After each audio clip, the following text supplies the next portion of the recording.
I've always been good at pretending. The kind of pretending that makes people say, he's so confident.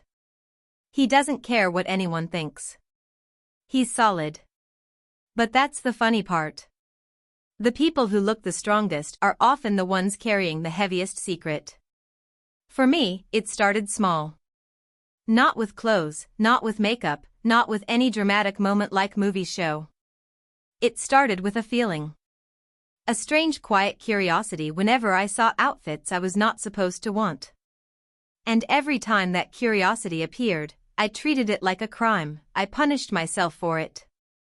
I'd say, bro, stop. That's not you.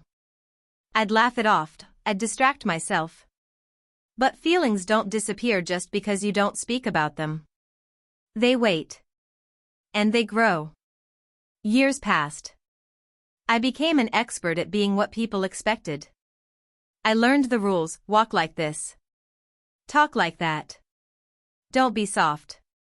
Don't be weird. Don't give anyone a reason to question you. But at night, when the world was quiet and nobody could see, I'd imagine what it would be like if I didn't have to fight myself. Not even to be a woman. Not to be someone else. Just to be free. Free to explore, free to exist without fear. Then came the day I saw it. A one-piece swimsuit. Simple. Black. Clean lines. Nothing flashy. And my brain did that thing again, the thing it always did. You're not allowed. And my heart answered for the first time. But why? That question haunted me. Part 2, the suit. I didn't buy it immediately. I visited the online page like a thief returning to the same house every night. I'd open it, look, close it fast, like the screen could expose me. I told myself it's just curiosity. But curiosity has weight. And eventually, I bought it. When the package arrived, my chest tightened like I'd done something illegal. I hid it in my bag, carried it to my room, locked the door, and sat on the floor staring at the packaging like it was a bomb. I opened it slowly. The fabric was smooth, the stitching looked perfect. And for some reason, it made me emotional. Because I wasn't holding a swimsuit. I was holding a version of myself that I had buried. I tried it on that night. No dramatic music. No magical transformation. Just me, standing in front of the mirror, breathing like I had run a marathon. And the moment I saw myself, I didn't laugh, I didn't feel shame. I felt something I hadn't felt in years. Relief. Like my lungs finally understood how to breathe again. And that's when the dangerous thought arrived. What if I wore it outside? Not for people or for me. Then another thought came, sharper. At the pool. My stomach turned. Because that wasn't just outside. That was public. That was exposure. That was social death, if it went wrong. But deep down, I knew. I could keep living safely.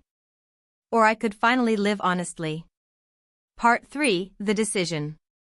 The night before, I barely slept. I kept imagining scenarios like my brain was a professional hater.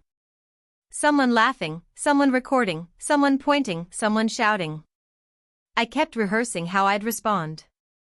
I planned escape routes like I was preparing for a robbery. And then, right before sunrise, I sat up in bed and whispered. If I don't do it now, I never will. I didn't want to be 80 years old, staring at the ceiling, thinking I was scared of strangers. So I packed my bag. Towel, goggles, flip-flops, the swimsuit folded neatly, like a secret inside a secret. When I left my house, the sunlight felt too bright, like the world was trying to watch me. Every step toward that pool felt like walking toward a courtroom. And the closer I got, the more my fear started talking like a bully. You think you're brave? You're going to regret this. You're going to get humiliated. But under the fear was something stronger. A quiet voice saying, just go. Part 4, the changing room. The pool lobby smelled like chlorine and echoes. I paid the entry fee, nodded at the receptionist like I was normal, like I wasn't carrying a storm in my bag. I walked into the changing room. The air was colder there. Lockers clanged. People laughed. Someone blasted music from a phone speaker. And suddenly this became real. I found a corner locker and started changing. My hands were shaking so hard I dropped my towel once. I kept my eyes down, like eye contact could trigger disaster.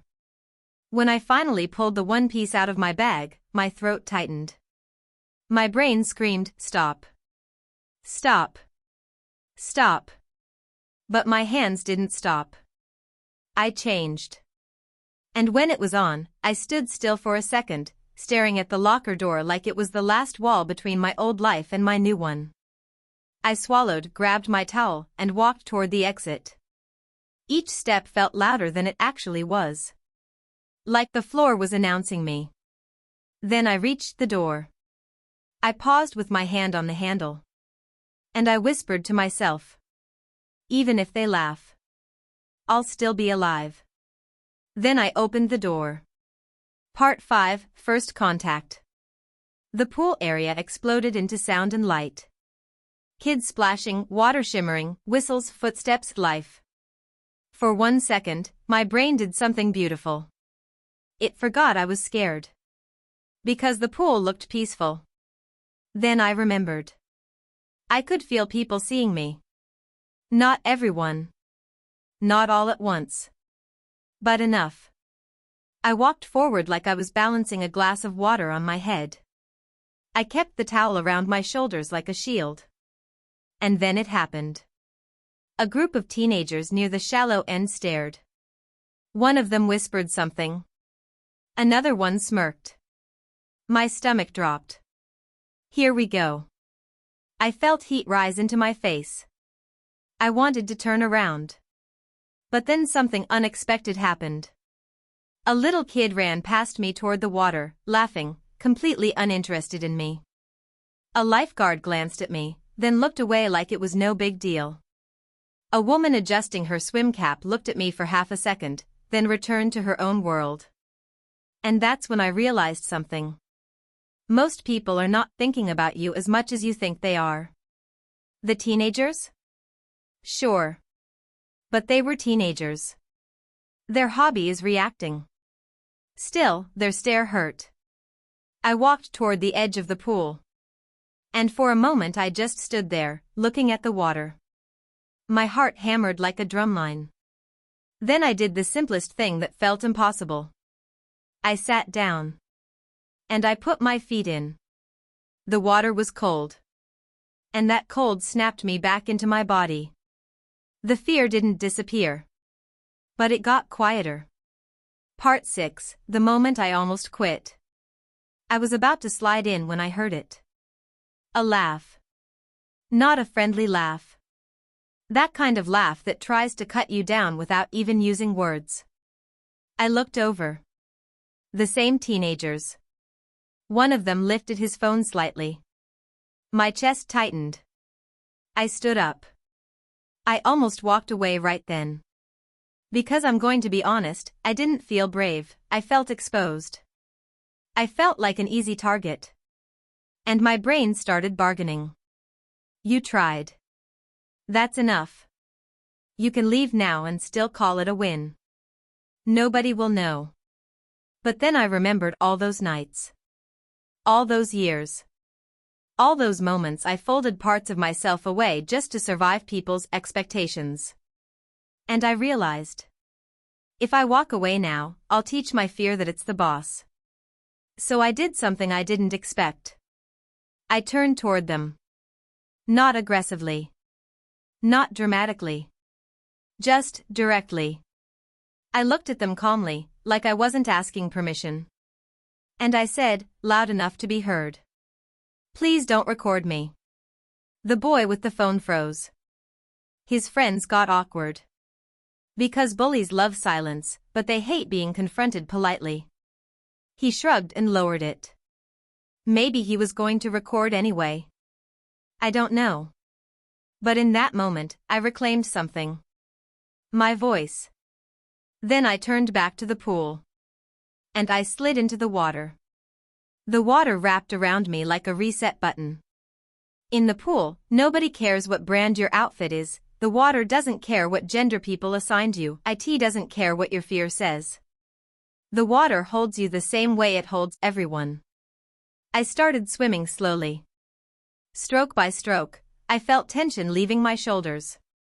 And the craziest part? I started smiling. Not because everything was perfect. But because I was doing it. I was living. I passed by an older man doing laps.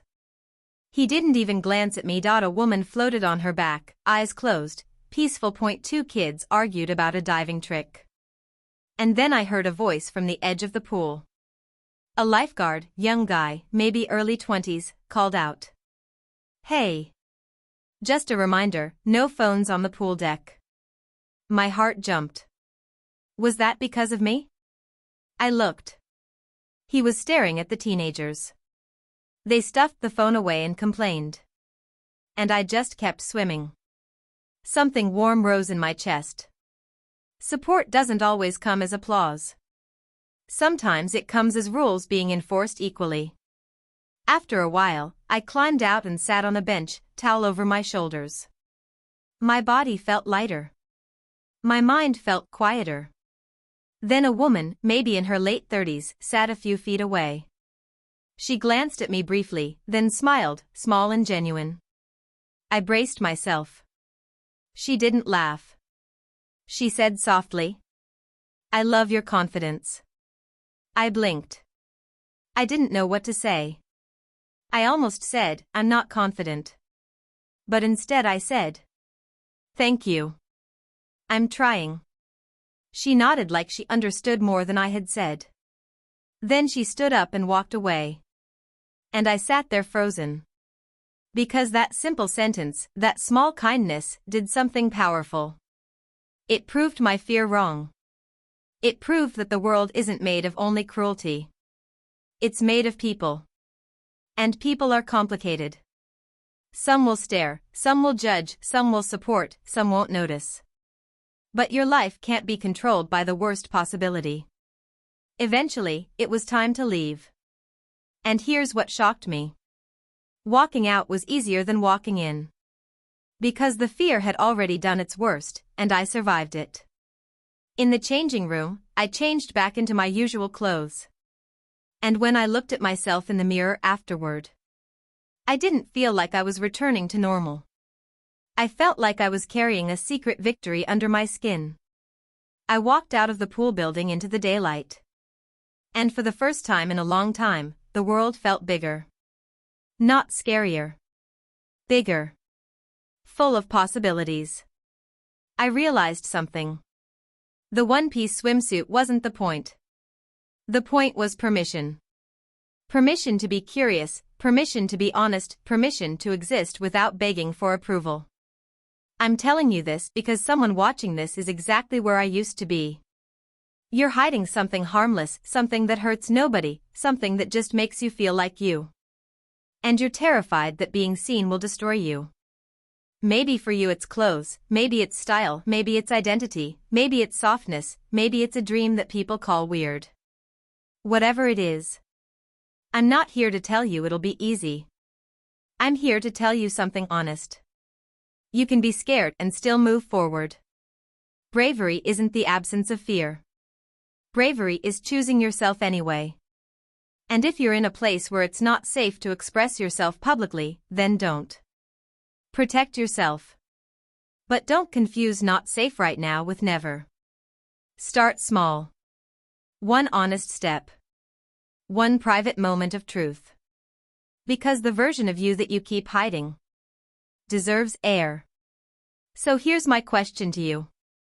If you had one day where nobody could judge you, what would you wear, where would you go, who would you finally be?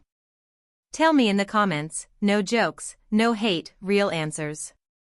And if you're the kind of person who laughs at someone for being different, just remember. The pool was full of water. But the only thing that almost drowned me was other people's opinions. And I refused to die from that.